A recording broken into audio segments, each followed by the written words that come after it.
สบายดีพ่อแม่พี่น้องวัดสุขูสุคนคือเก่าเนาะมาพบกับเบาข้ามนางคือเก่าพี่น้องสำหรับมื้อนี้ก็มา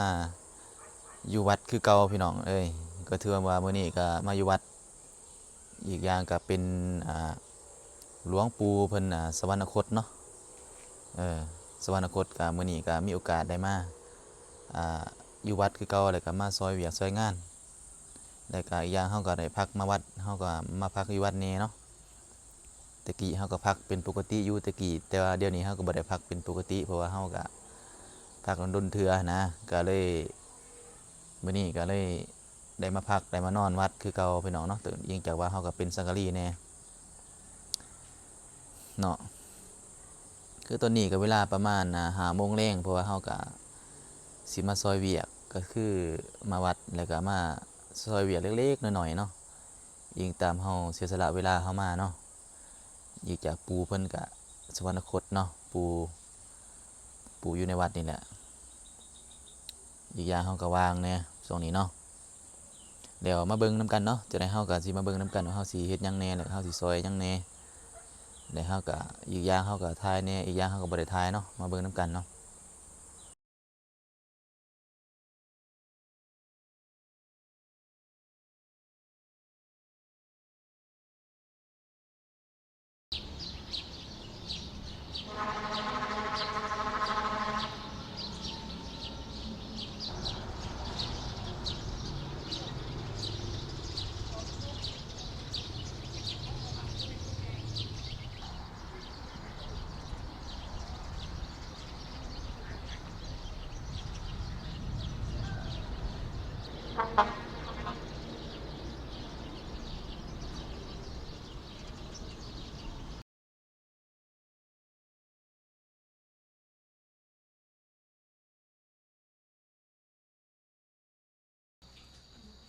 เนี่ยบริไทยนะ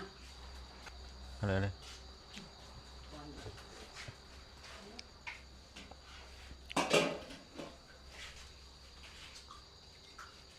ไหนเนี่ยมาห้าโป่งค่ะเฮ้ยไม่ใช่เลยไหวพระบ่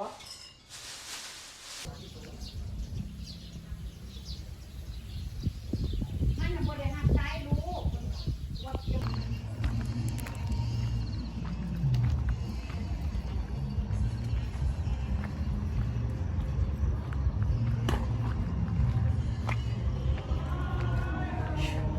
ตั้งเสร็จน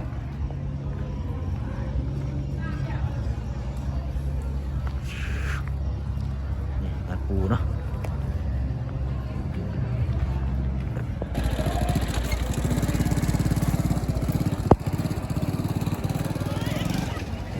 นี่ก็คืออันนั้นเนาะพี่น้องเนาะอันนี้ก็คือแบบบนงาน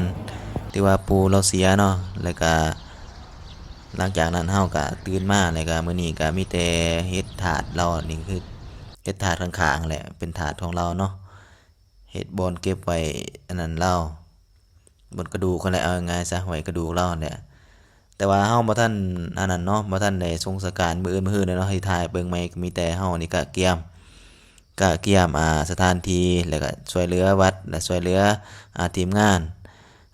พอออกไม่ออกเล็กๆน้อยๆเนาะที่ว่าประกอบส่วนนี้นั่นเนาะตามครูบาอาจารย์เพิ่นใส่ให้เลยพี่น้องเนาะเอาขอขอบใจเนาะพี่น้องเนาะสุบเบิ่งคลิปได้ทำนี้ก่อนเนาะคลิปหน้าพอกันใหม่แล้วก็เฮาสิถ่ายให้เบิ่งกันใหม่รายละเอียดเนาะเพราะว่ามื้อนี้ก็บ่มีเวลาถ่ายได้เล็กๆน้อยๆสำนี้คนก็หลายอยู่เนาะก็เลยยุ่งยากค่าเวียกงานแน่เนาะ